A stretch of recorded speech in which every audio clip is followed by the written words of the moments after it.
El día de hoy, en representación de la comunidad académica de la Escuela Normal Superior del Estado de México, en un primer momento reiterarles la más cordial bienvenida a este primer Congreso Internacional Las Matemáticas en la Educación Básica y la Formación Docente. Y segundo, reiterarles el privilegio, el honor que nos da a esta casa de estudios y a su servidor en particular, de tener la oportunidad de acompañar en esta mesa de trabajo a un ilustre matemático mexicano, al doctor José Antonio de la Peña Mena, quien para aquellos que nos encontramos trabajando en asuntos académicos relacionados con la matemática, nos resulta muy familiar sus trabajos y todo el apoyo brindado a la formación de docentes en matemáticas. No obstante, sería un pecado el no hacer una presentación de algunos de los aspectos más relevantes del currículum de nuestro invitado el día de hoy.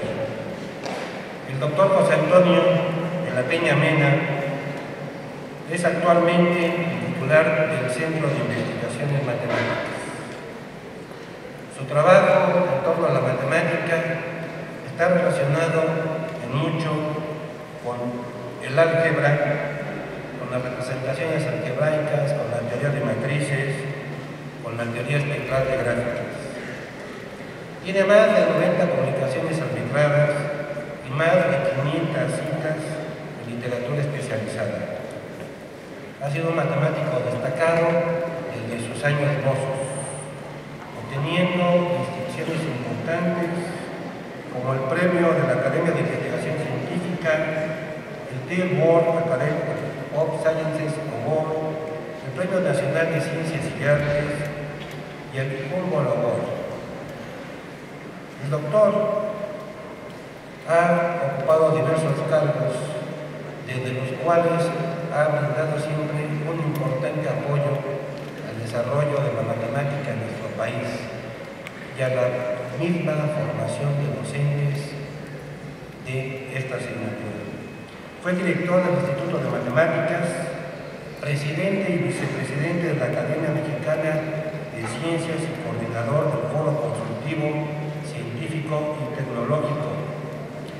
También fue director adjunto de Desarrollo Científico y Académico del Consejo Nacional de Ciencia y Tecnología de México.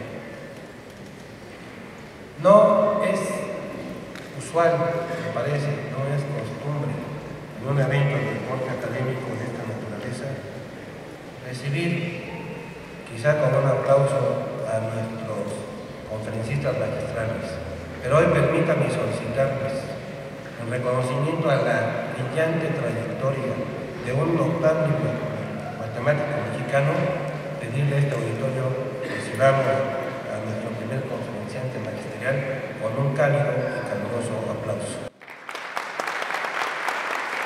El título de la conversación que tendré con ustedes será hablar un poco de las matemáticas del siglo XXI. ¿Qué esperamos de las matemáticas y de la enseñanza de las matemáticas para el siglo XXI? ¿En qué podemos ser diferentes de lo que se ha venido haciendo hasta el momento?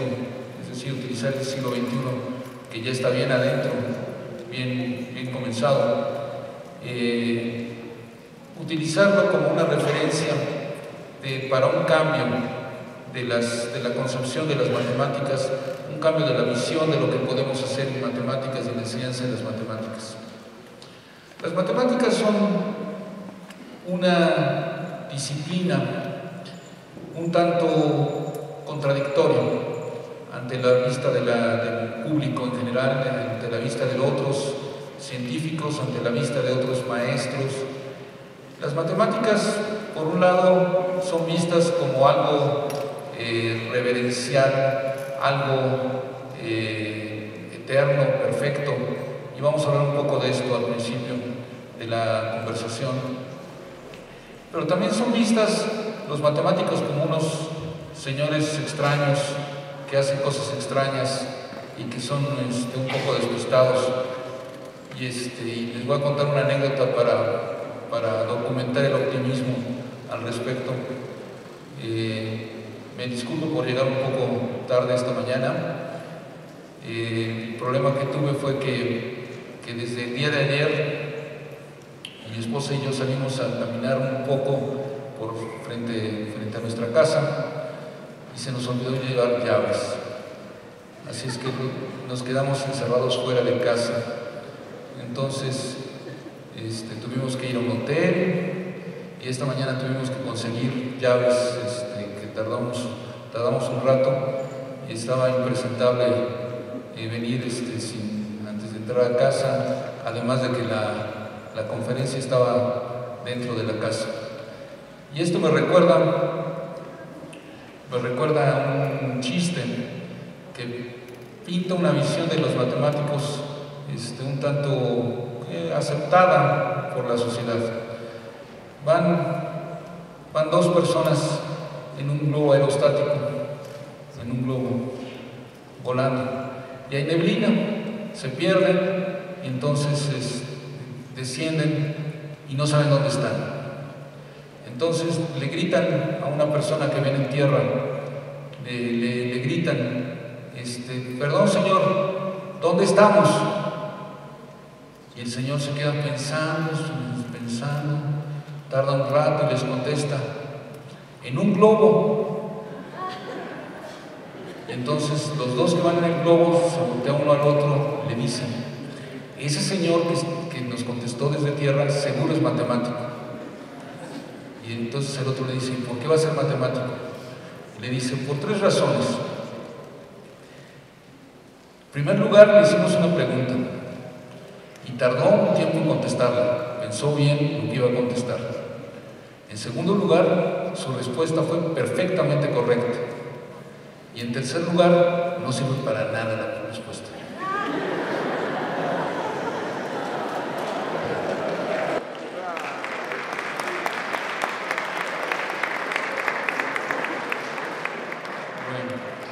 Esa es una visión que la sociedad tiene a veces de los matemáticos.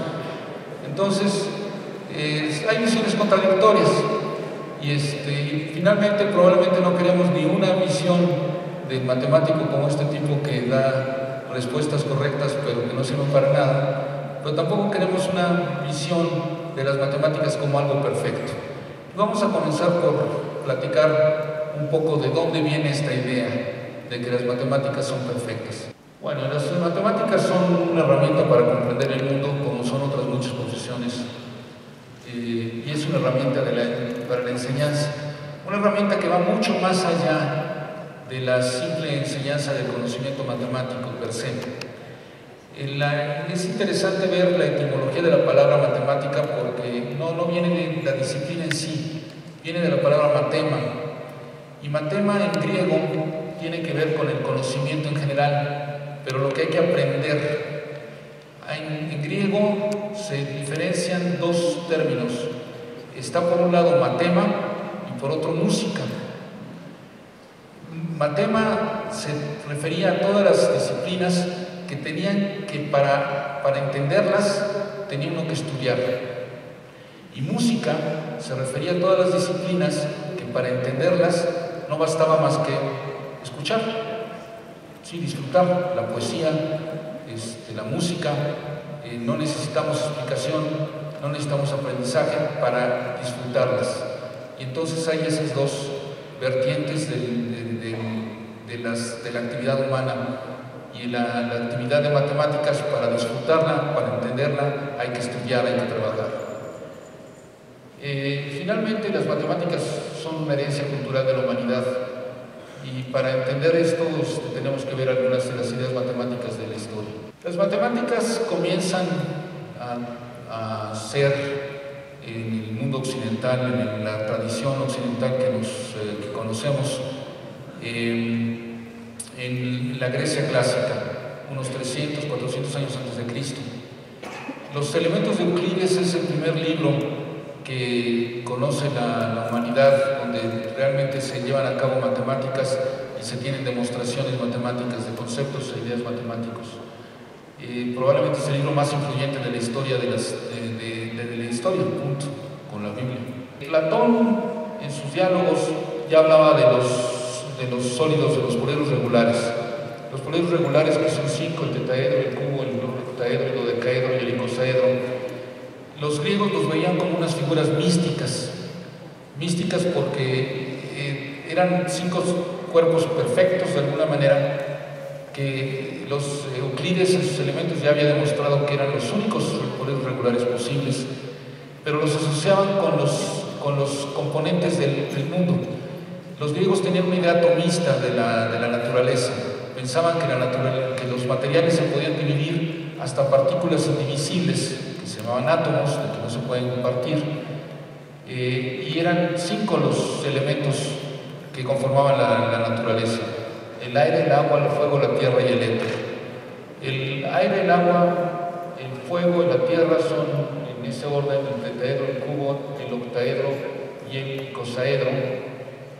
Y el éter, que correspondía al dodecaedro, era un elemento particularmente importante, porque era especial. Era el elemento con el que se llenaba el espacio, el universo, en la materia interestelar, entre los planetas, entre los cuerpos, y el ser humano no tenía acceso a eso. Si les suena místico todas estas ideas, por supuesto son místicas, pero es interesante que la ciencia comienza allí. Y la ciencia comienza bien, porque pensar que la materia llega es posible llegar a dividirla hasta un nivel atómico y no más allá, es una idea científica importante que luego se pierde. Aristóteles descree esta idea y se pierde en la Edad Media, y se recupera hasta el siglo XVIII, cuando Lavoisier, Cavendish logran desagregar el agua en hidrógeno y oxígeno. Pero bueno, podemos hacer un poquito de matemáticas muy rápidamente para entender que los sólidos, los cuerpos regulares, los poliedros regulares, los sólidos platónicos son solamente 5. Y hacer un poquito de matemáticas, basta ver que si cuento el número de caras, el número de vértices y el número de aristas de un cuerpo como el cubo, por ejemplo, ¿cuántas caras tiene el cubo? 6. ¿Cuántas aristas tiene? 12. ¿Y cuántos vértices tiene? 8. Entonces, caras más vértices menos aristas me da 2. Caras más vértices da 14, menos 12 aristas da 2. Pues es un simple cálculo, y si repiten el mismo cálculo con el tetaedro, con el icosaedro, con el dodecaedro, siempre les va a dar 2. Entonces, tenemos que caras más vértices menos aristas da 2. Estamos hablando de poliedros regulares. Si cuento las caras del cuerpo, que son el número 6, todas son polígonos regulares con P lados, digamos. Entonces, P por C me cuenta el número de aristas del cuerpo, con doble, y estoy contando las 2 veces, porque cada arista es la intersección de 2 caras, es donde se conjuntan 2 caras.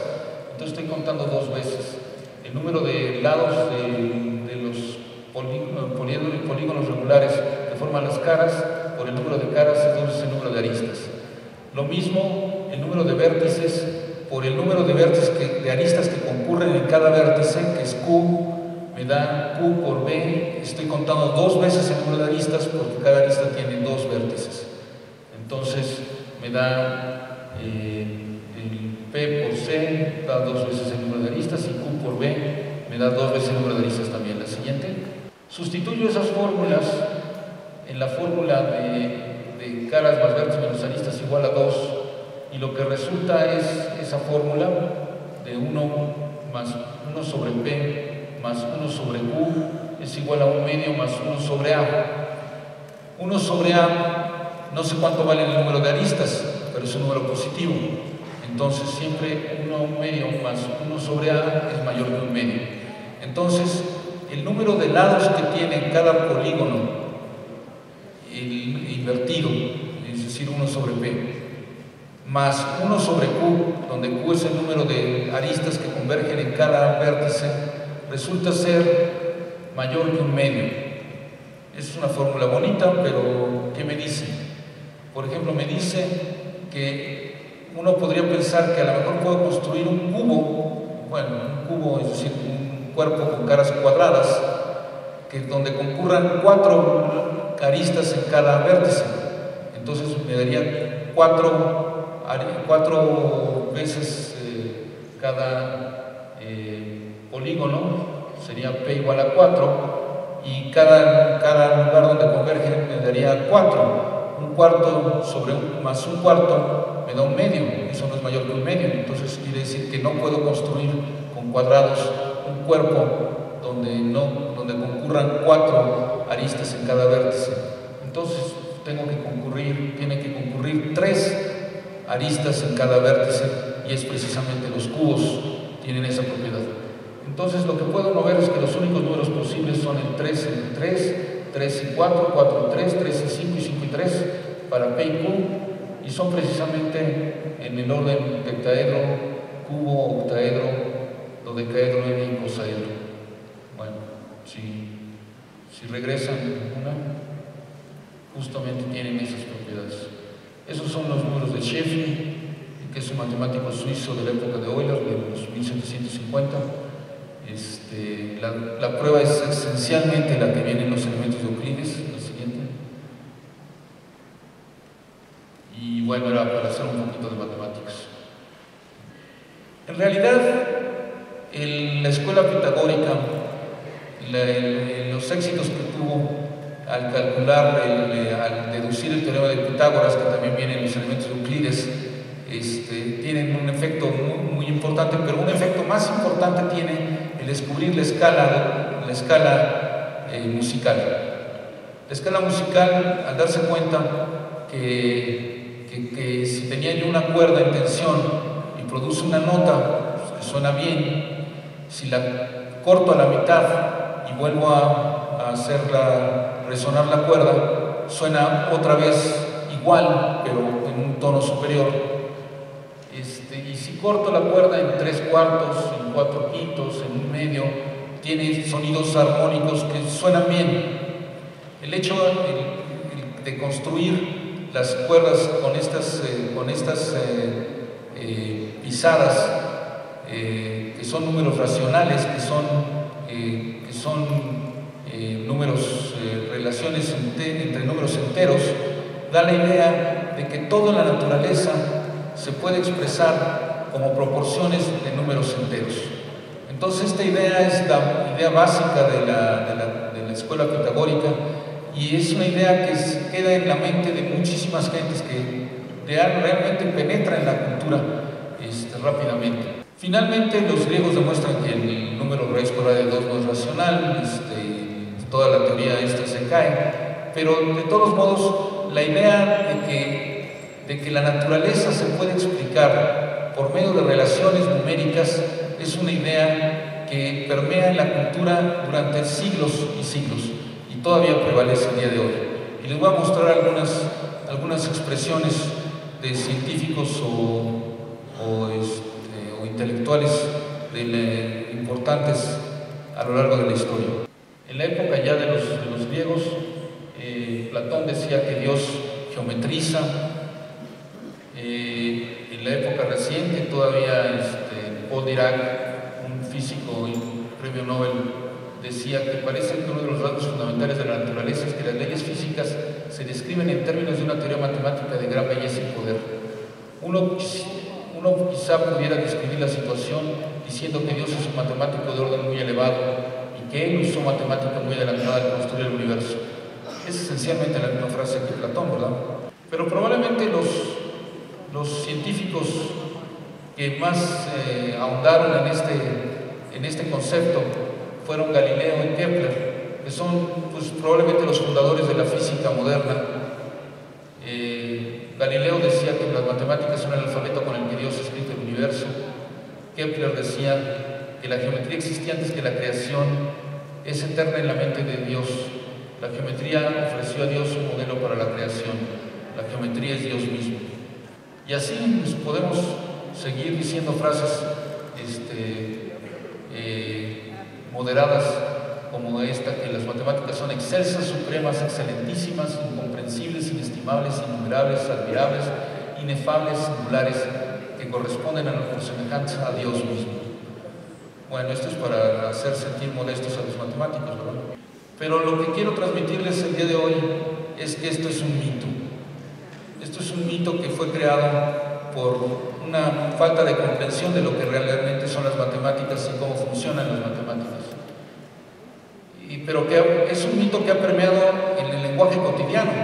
En el lenguaje cotidiano encontramos frases como de que algo está matemáticamente demostrado para decir que algo es ya. Es palabra de Dios, ya está terminado y es indiscutible. Los números no mienten. Se da la idea de que la matemática es absoluta y sobre todo que está por encima del hombre. Cuando se dice que la matemática es Dios mismo, lo que quiere decir es que está por encima del hombre, que el hombre nada más descubre las matemáticas y las... Esta es una idea absolutista de las matemáticas y las separa de las ciencias en general. Separa las matemáticas como una cosa diferente de las ciencias. Y eso justamente yo creo que ha sido dañino en la historia. La siguiente. Quiero que lean esta, es un poema de Jean Rostand, un biólogo francés del siglo XX, de 1920 y tantos. La verdad que yo venero es la modesta verdad de la ciencia, la verdad relativa, fragmentaria, provisional, siempre sujeta a modificación, a corrección, la verdad a nuestra escala. Por el contrario, detesto la verdad absoluta, inapelable, la verdad total y definitiva, la verdad con una gran B, que es la base de todos los sectarismos, de todos los fanatismos, de todos los crímenes. Esto nos dice que la ciencia acepta ser perfectible, la ciencia admite ser fragmentaria, la ciencia admite estar en modificación. Pero entonces, ¿las matemáticas es una ciencia o no es una ciencia? Si aceptamos las frases que veíamos antes de Dirac o de Platón o de Galileo, la matemática no es una ciencia, entonces. La siguiente.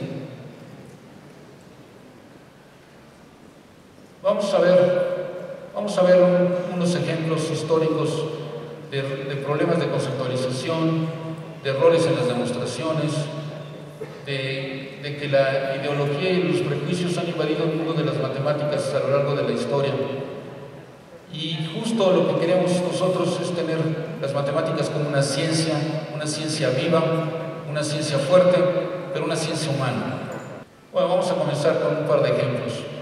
La relación de los cuerpos regulares, de los poliedros regulares, de que caras más vértices menos aristas es igual a 2, es una observación del matemático suizo Euler en 1750. Sin embargo, vean estos cuerpos. ¿Se ven como poliedros regulares? Bueno, se llaman poliedros estrellados. Se ven como estrellas.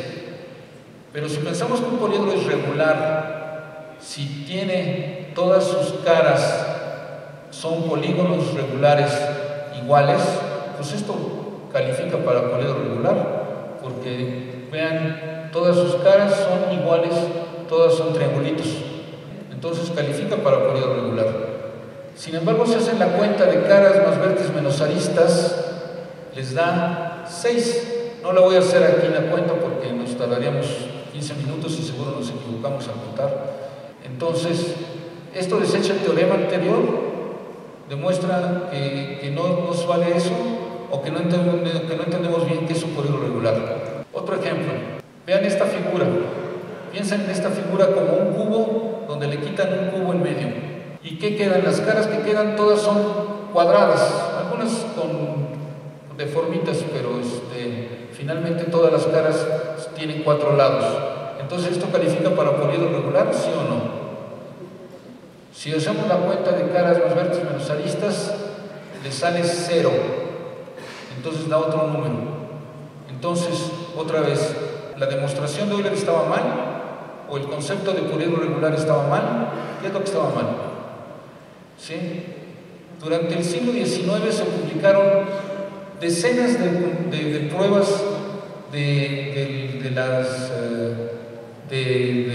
la propiedad esta, de la condición esta de que caras más vértices menos aristas dan 2, con diferentes definiciones de poliedro regular. Entonces, una idea tan básica como poliedro regular, que viene de los griegos clásicos, que viene del siglo IV a.C., no se comprendía bien todavía en el siglo XIX. ¿Sí? Entonces, pues nada de que Dios nos dio los poliedros regulares y listo. Vamos a hablar del libro más importante de física. El libro más importante de física en la historia se llama Los Principios Matemáticos, ¿sí?, de la filosofía de la naturaleza, que son el libro de Newton. El libro de Newton es el libro donde muestra las leyes generales de la mecánica, y la idea fundamental, la idea clave del libro de Newton es que sintetiza en unas leyes generales las propiedades mecánicas de los cuerpos que se mueven en el cielo y en la tierra, y las ecuaciones son las mismas. Esto va en contra de la idea de que tenía la gente en esa época, de que los cuerpos celestiales tenían reglas aparte, que se movían de manera diferente. Finalmente, una pelota botando sobre la tierra, jugando los niños, sigue exactamente las mismas reglas que sigue la luna alrededor de la tierra. Este principio básico es herencia de los principios de matemática de Newton. Sin embargo, algo que se sabe poco es que Newton no tenía terminado su libro y tardó 20 años en publicarlo. ¿Qué hizo Newton 20 años? Newton consideraba que no podía publicar el libro antes de poder justificar una idea. Y la idea era la siguiente: en los principios de matemática, todas las ecuaciones están hechas con la hipótesis, con la suposición de que la masa de los planetas está concentrada en el centro del cuerpo. ¿Sí? Y si la luna no voy a saber exactamente cómo mide, ni cómo están los cráteres, ni nada, pero voy a suponer que toda la masa de la luna está concentrada en el centro de la luna. ¿Por qué era cierto eso? ¿Por qué podía yo suponer eso? Que las leyes de la gravitación valen, y puedo suponer que las masas están concentradas en el centro de los cuerpos. Esa hipótesis desveló a Newton 20 años para poderla justificar. Y la justificación, ahora con las herramientas de cálculo, sería simplemente decir que lo que tengo que hacer es integrar la fuerza de todos los componentes de una esfera sobre toda la superficie de la esfera, ¿sí? Y demostrar que la fuerza de atracción que tiene sobre otros cuerpos es la misma que si tuviera toda la masa concentrada en el centro de la esfera. Para eso se requiere cálculo integral, y Newton tuvo que desarrollar el cálculo integral antes para demostrar este hecho, y solamente una vez que lo tuvo, bueno, que lo hizo simultáneamente con Leibniz, y hay esta disputa, pero eso no tiene nada que ver. Tuvo que demostrar antes que esto era cierto antes de poder publicar su libro, porque él consideraba que ningún filósofo sensato podría pensar que la teoría tenía la más mínima validez en el caso de que no hubiera demostrado este hecho. Un tercer ejemplo de cosas que nos parecen dadas y que finalmente han tomado tiempo y trabajo desarrollar es la idea de número. Todo el mundo cree, todo el mundo, me refiero no a expertos o a matemáticos o a maestros de matemáticas, todo el mundo me refiero a la gente normal. Eso era para que les dieran eso. La gente normal piensa que los números es algo muy claro, algo que todo el mundo entiende, algo que todo el mundo acepta como dado. Y sin embargo, en el siglo XIX, bien entrado el siglo XIX, los matemáticos no entendían qué eran los números y había una disputa por entender qué eran los números exactamente. Finalmente, la idea de número es las bases de la teoría de conjuntos que se utilizan ahora. Lo que quiere decir es que un número expresa la cardinalidad, una propiedad intrínseca de conjuntos que están en biyección.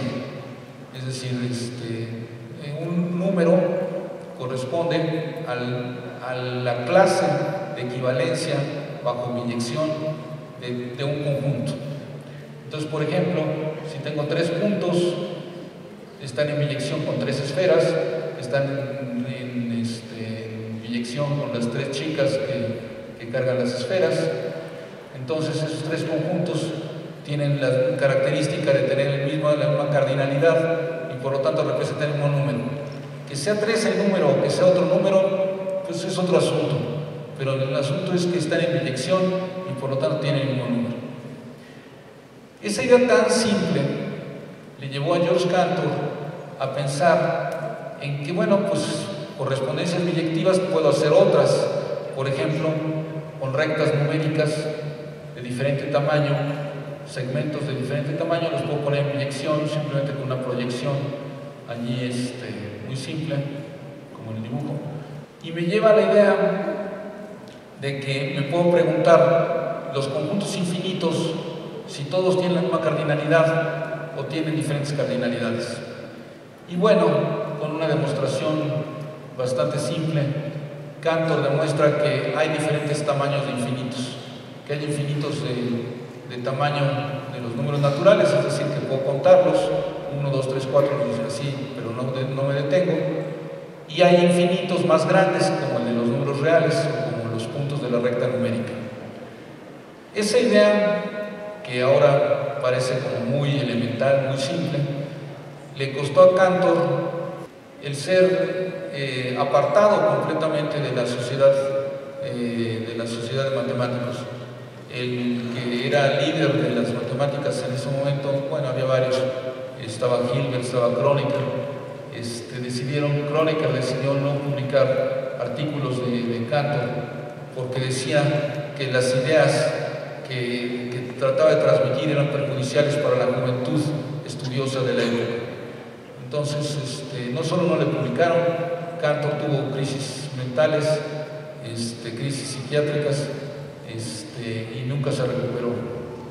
En fin, estos ejemplos muestran que ni las matemáticas tienen las cosas dadas, ni los teoremas matemáticos son palabra de Dios que ya está definida y tienen la última verdad, sino que pueden equivocarse, que aún matemáticos de la talla de Euler no entendían bien lo que estaban haciendo, que las matemáticas son perfectibles, que las matemáticas también están sujetas a envidias, a ideologías, en fin, todo esto muestra un aspecto de las matemáticas que en muchas ocasiones es olvidado. Las matemáticas, finalmente, yo no quiero que lo veamos como defectos, yo quiero que lo veamos como una virtud. Las matemáticas son una actividad humana. Y en ese sentido, también hay cosas positivas, muy positivas pasando en matemáticas. Y vamos a ver rápidamente algunas de ellas.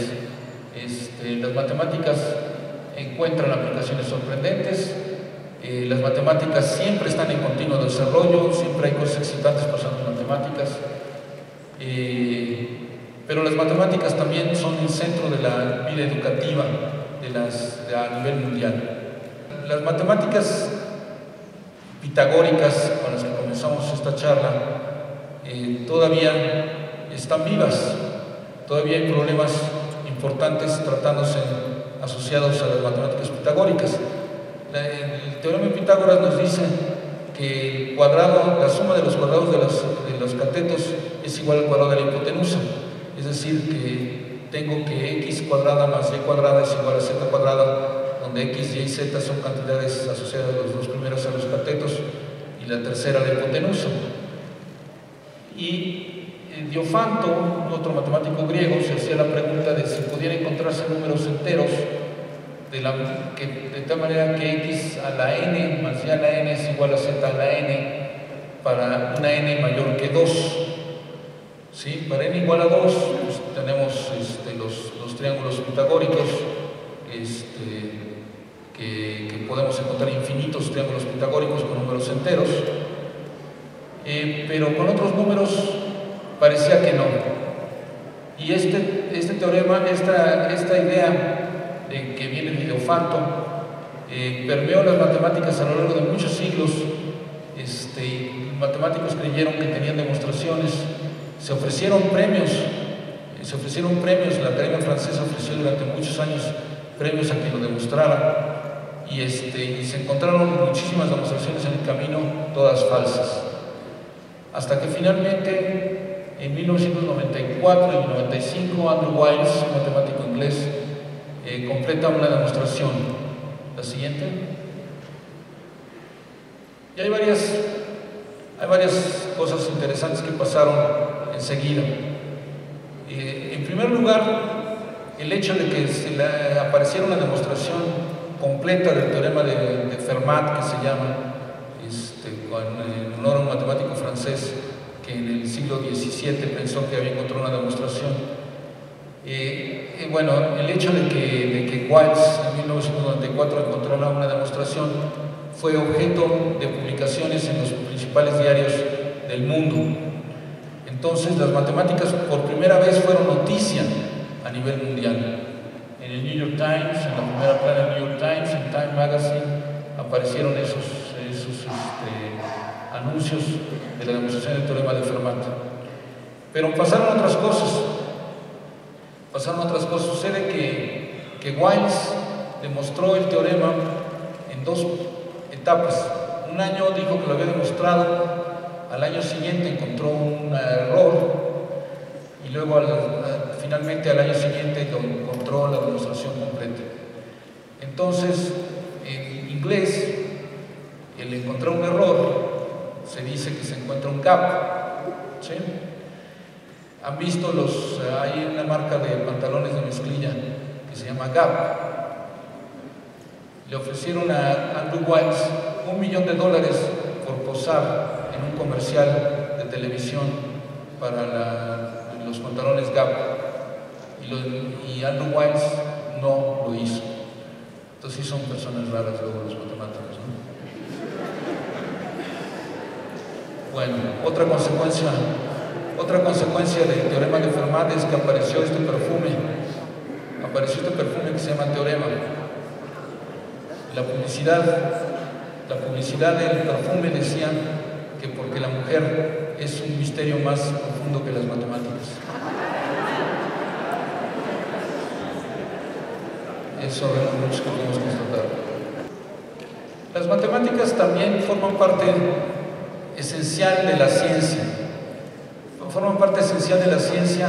En cuanto a que las matemáticas son la herramienta principal para hacer ciencia. Y así como Galileo decía que las matemáticas son el lenguaje con el que Dios escribe el universo, Eugene Wigner, un físico de mediados del siglo XX, un premio Nobel, les hablaba de la increíble de la sorprendente eficiencia de las matemáticas. Y hablaba de la sorprendente eficiencia de las matemáticas refiriéndose al hecho de que los físicos necesitan matemáticas, pero cuando las necesitan, los matemáticos ya las hicieron, ¿sí? Y los físicos las necesitan por hechos concretos para poder utilizarlas en algo, y los matemáticos en realidad en ocasiones las desarrollaron porque se preguntaron preguntas que no tenían que ver con la realidad, y sin embargo fueron capaces de desarrollar las respuestas que necesitaban los físicos antes que los físicos les preguntaran. De esa manera, por ejemplo, se dieron las matemáticas no euclidianas, que son base de las teorías del espacio de Einstein, los espacios de Hilbert, por ejemplo, que son base de la teoría cuántica. Pero lo más importante probablemente que ha pasado en las matemáticas en los últimos decenios es que las matemáticas se convierten en una ciencia experimental. Yo creo que las matemáticas siempre han sido una ciencia experimental, en primer lugar.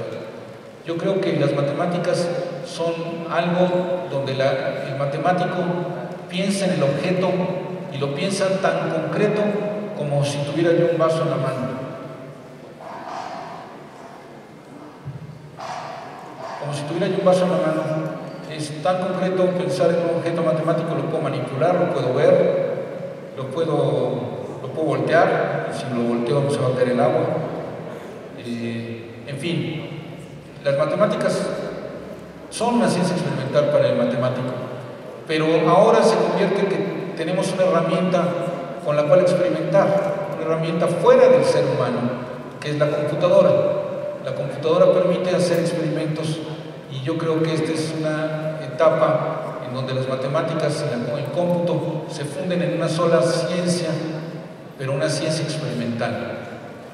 Y muy importante, las matemáticas cada vez forman parte más de la cultura. Las matemáticas son cada vez parte de la cultura, como en la arquitectura, como en la pintura. De hecho, a mí me tocó ver la primera exposición que hicieron de figuras de Mandelbrot, de fractales, pues, de figuras fractales que se expusieron en un museo por primera vez en 1984. Pero vamos a hablar ahora de enseñanza de las matemáticas. Vamos a hablar de enseñanza de las matemáticas. La enseñanza de las matemáticas formó parte de la cultura desde los griegos clásicos. Cuando Platón habla de su academia, la idea que se transmite siempre es que la academia tenía un letrero en la entrada que decía: no entre aquí quien no conozca la geometría. Para los griegos la geometría eran las matemáticas, las matemáticas griegas son geometría. Entonces era lo mismo que decir: aquí no entre nadie que no conozca matemáticas. Era darle el lugar principal a las matemáticas, y la enseñanza de las matemáticas formaba parte central de la enseñanza. Y como vimos, de hecho, etimológicamente en griego quiere decir enseñanza. Sin embargo, esto se pierde en la tradición griega en la época de Aristóteles. Aristóteles tiene una idea completamente diferente de la filosofía, completamente diferente de la naturaleza. Yo creo que es el filósofo más dañino de la historia de la humanidad. Pero en particular descree la importancia de las matemáticas, y esta idea permea el cristianismo, la Edad Media, y deja a las matemáticas de ocupar el lugar central. Las matemáticas vuelven a ocupar un lugar importante en la enseñanza hasta el siglo XIX, cuando el grupo de asesores de Napoleón en Francia, Lagrange, Laplace, Fourier, otros grandes matemáticos que asesoraban al gobierno francés, deciden crear un programa de matemáticas, un programa de educación centrado en las matemáticas. Y la idea era muy precisa lo que pensaban. Quitan el centro de la enseñanza en la retórica por las matemáticas, sustituyen la enseñanza de la retórica por la enseñanza de las matemáticas. Y lo que dicen es lo siguiente: ¿Para qué sirve la retórica? La retórica no sirve para nada, pero es muy importante, porque es difícil para los estudiantes entender, es difícil usarla, y por lo tanto es clave en la selección de los mejores estudiantes, es clave en la selección de las élites que van a gobernar. Entonces, las matemáticas tienen las mismas propiedades, tienen las mismas características, son importantes para otras cosas, a diferencia de la retórica, pero son difíciles para los estudiantes, son selectivas para las élites gobernantes. Entonces, con esta idea elitista de las matemáticas, de la dificultad de las matemáticas vuelven a ocupar el centro del currículum de la enseñanza, y así continúan actualmente. Matemáticos profesionales que han estado interesados en la enseñanza de las matemáticas, hay muchos, afortunadamente han tenido un impacto importante. Felix Klein es un matemático alemán que tiene todo un programa de desarrollo de las matemáticas, el programa Erlangen, que vuelve a poner a la geometría como el centro del desarrollo de las matemáticas y la enseñanza de las matemáticas como el centro de la educación. La siguiente.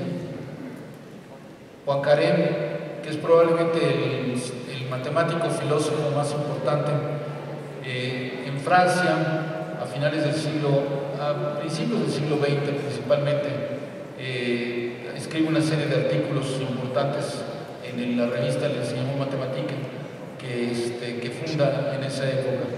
Georges Polyam, que es un matemático húngaro muy influyente en combinatoria, es de los primeros que nos dice que saber cómo es mucho más importante que la simple posesión de la información.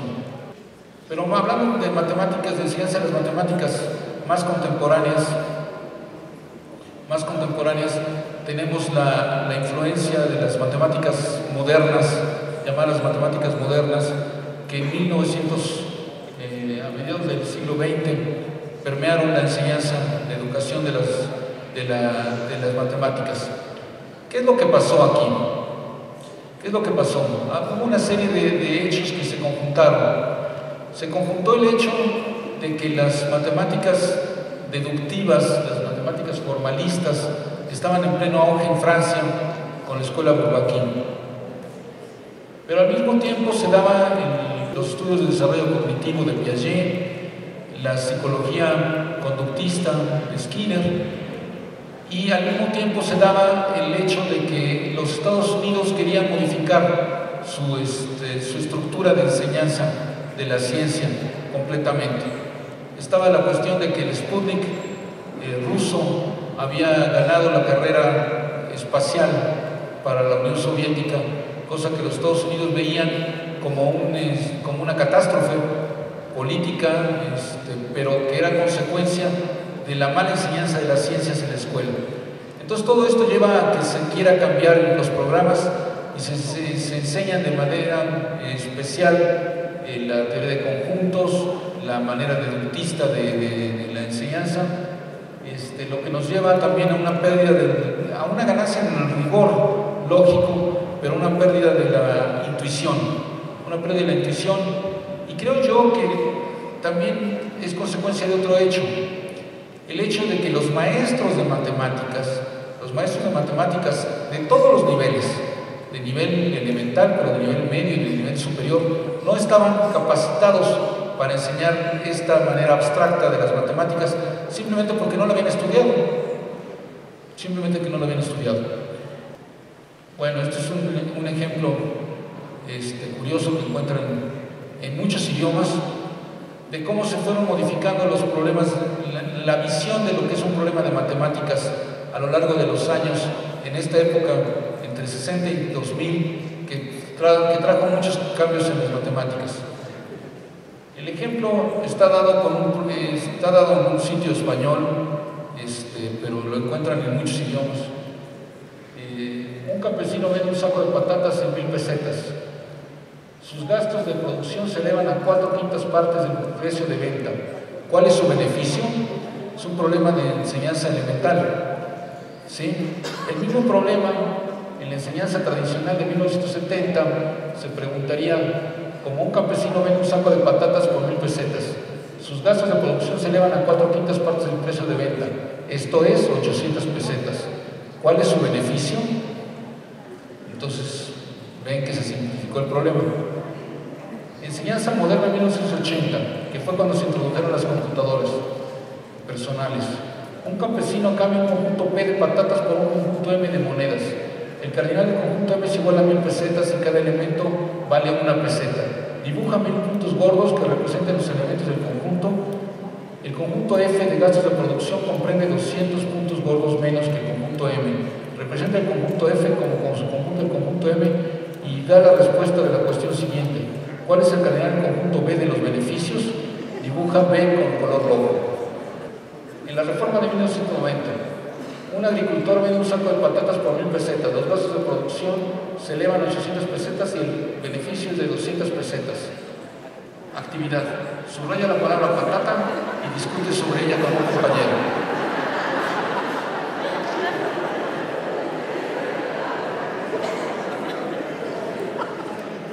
Y la enseñanza, la reforma reciente que fue en España, la muestra es el último ejemplo que necesitan verlo para entenderlo. El tío Evaristo, un labriego burgués, pero lo importante es cómo está escrito labriego. En fin, pueden leerlo y la actividad que dejan es que comente con sus compañeros sobre los abusos antidemocráticos de Evaristo y haga una manifestación espontánea en señal de protesta. En fin, lo que nos muestra esto es una caricatura, por supuesto. Es una caricatura del problema, pero nos muestra varias cosas. Nos muestra que la enseñanza ha cambiado de manera importante en los últimos años. ¿Qué otra cosa nos muestra? El papel de las tecnologías informáticas que aumentó de manera muy importante. ¿Qué otra cosa nos muestra? Nos muestra que, bueno, algunas ideas extrañas de la enseñanza, pero en fin, el profesor tiene que estar listo para enseñar todas estas cosas. Y yo lo que diría es dos cosas. Una, el profesor, junto con el matemático y todos vistos como matemáticos, tenemos que estar listos para no dejar que estas cosas sucedan otra vez. Y tenemos que estar listos también para los cambios, porque a lo mejor estos ejemplos muestran que los cambios que se han sucedido son malos, son equivocados, son ridículos en ocasiones, pero cambios va a haber siempre, y el profesor tiene que estar listo. La siguiente. Y estas son algunas muestras de la realidad de las matemáticas en nuestros países. Este es un problema tomado de un examen de TIMSS. Es un paralelogramo con dadas las medidas y preguntan cuánto mide el área.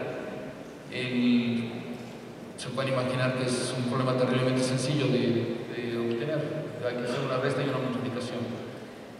Sin embargo, en los países latinoamericanos, el 80% de los estudiantes lo contestan equivocadamente o no lo contestan. Un problema como este. La siguiente. Esta es otra muestra de resultados de problemas. Por ejemplo, un problema que dice una persona gastó 10 pesos en una pluma y un cuaderno. El cuaderno valía el triple de la pluma. ¿Cuánto vale la pluma y cuánto el cuaderno? 40% lo contestan correctamente. El último. Un automóvil recorrió 180 kilómetros a 60 kilómetros por hora y 100 kilómetros a 100 kilómetros por hora. ¿Cuál fue la velocidad promedio de todo el viaje? Menos del 4% lo contestan correctamente. Sí, les dejo 10 segundos para que piensen en la solución del problema. Bueno, en fin, hay problemas en la enseñanza, hay problemas en la enseñanza serios. La enseñanza, yo no sé cuál es la metodología de la enseñanza más adecuada, pero de que hay problemas serios en los resultados de nuestros jóvenes, hay problemas serios. El propósito general del estudio de las matemáticas en educación básica, tal como está definido actualmente, lo voy a leer. Se busca que los niños y jóvenes que estudien matemáticas en educación básica desarrollen una forma de pensamiento que les permita modelar matemáticamente situaciones en diversas realidades, así como adquirir herramientas útiles que les ayuden a conocer, plantear y resolver problemas al mismo tiempo. Se busca que asuman una actitud positiva hacia esta disciplina y de colaboración y crítica, tanto en el ámbito social y cultural en que se desempeñen, como en otros diferentes. Yo creo que esta definición, esta misión de la enseñanza de las matemáticas es muy correcta, es muy adecuada. El propósito de las matemáticas lo define en varias frases, pero yo resumiría que las matemáticas tienen que dar las herramientas para comprender y resolver problemas. Comprender y resolver problemas en un sentido general, en un sentido amplio del término. No necesariamente problemas que están enunciados como que voy y compro 3 cuadernos y me cuestan tanto, sino problemas que van más allá, problemas que pueden ser hasta problemas de la vida cotidiana, donde tengo que entender el problema, plantear adecuadamente el problema, saber cuáles son la información relevante al problema y saber resolverlo y saber cuándo está bien resuelto el problema. Por otra parte, las matemáticas me deben de ayudar a plantear modelos de la realidad. La idea de modelos de la realidad es una cosa muy importante. Eso tiene que ver con lo que hablábamos al principio de la arrogancia de las matemáticas. Las matemáticas se pensaba desde los tiempos de los griegos, en mucho tiempo, que la naturaleza se comportaba siguiendo reglas matemáticas. Esto no es así. Las matemáticas no se comportan, la naturaleza no se comporta siguiendo reglas matemáticas. Nosotros hacemos modelos matemáticos de la naturaleza y nosotros somos los que hacemos que los modelos sigan reglas matemáticas. Si la naturaleza se comporta así o no, eso es problema de la naturaleza. En general, sucede que conforme vamos entendiendo más, descubrimos que no, que el modelo estaba equivocado, que el modelo era insuficiente, que el modelo es perfectible. De tal manera que, llegando a la actitud actual de las matemáticas y de los matemáticos y de la enseñanza de las matemáticas, llegamos a que es muy importante tomar un punto de vista más humilde, más práctico de las matemáticas como herramienta de trabajo, las matemáticas como una herramienta para resolver problemas, y en ese sentido tomar una actitud de que el niño, el joven, tiene que entender el problema, tiene que entender una situación concreta, una realidad y saber aplicar sus herramientas matemáticas. Pero el profesor de matemáticas tiene que tener las herramientas también pedagógicas, didácticas, para poder llevar a cabo esta forma de aprendizaje. Entonces, el profesor de matemáticas requiere cursos específicos de matemáticas para enseñarle a utilizar las herramientas metodológicas de las matemáticas. Lo siguiente. ¿Por qué hablar de capacitación de maestros de matemáticas? Y cuando hablo de capacitación de maestros de matemáticas, estoy hablando no solo de la enseñanza de las matemáticas en la escuela normal, en la universidad.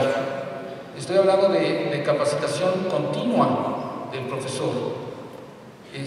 Uno se pregunta, ¿y por qué el profesor de matemáticas tiene que capacitarse continuamente en la enseñanza de las matemáticas? Pues es natural, porque en realidad, en la actualidad, todo profesionista de casi cualquier disciplina tiene la necesidad de capacitarse, simplemente porque el cambio y el desarrollo de la ciencia, el desarrollo de las profesiones es permanente, es muy rápido, y entonces hay que mantenerse actualizado. Pero en una ciencia como las matemáticas, donde los cambios son esenciales y se han mostrado esenciales y de fondo en muchas ocasiones. El maestro necesita estar actualizado permanentemente. La introducción de las tecnologías de información es otro ejemplo de esto. La siguiente. Y allí me quiero detener un poco para mencionar esto. Las tecnologías de la información parece que es una herramienta muy útil en la enseñanza de las matemáticas. Utilizar Internet, utilizar páginas que se están desarrolladas en Internet, pero no basta, no basta. No solo el profesor tiene que aprender a utilizarlas, sino también los matemáticos profesionales y los maestros ligados a la enseñanza de las matemáticas tienen que hacer un esfuerzo adicional por crear condiciones en la red para hacer utilizables de manera interesante estas páginas. En la actualidad, si buscan páginas de matemáticas interactivas, de matemáticas, de enseñanza de las matemáticas en la red en español, encuentran cosas, pero encuentran cosas dispersas, cosas que no saben si son buenas, no saben si son útiles, nadie les dice si son aconsejable utilizarlas, en qué nivel de educación, en fin.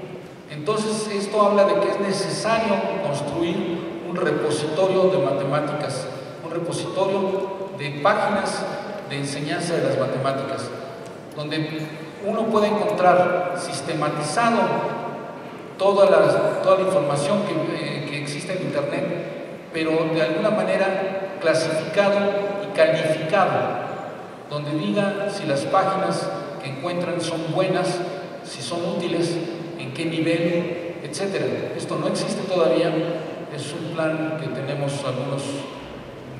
algunas gentes para desarrollarlo, en particular algunos centros de matemáticas, el Instituto de Matemáticas, nuestro CIMAT, la Sociedad Matemática Mexicana. Estamos poniendo de acuerdo para desarrollar este repositorio de Internet que sea útil, que haga útiles la información que ya existe en la red.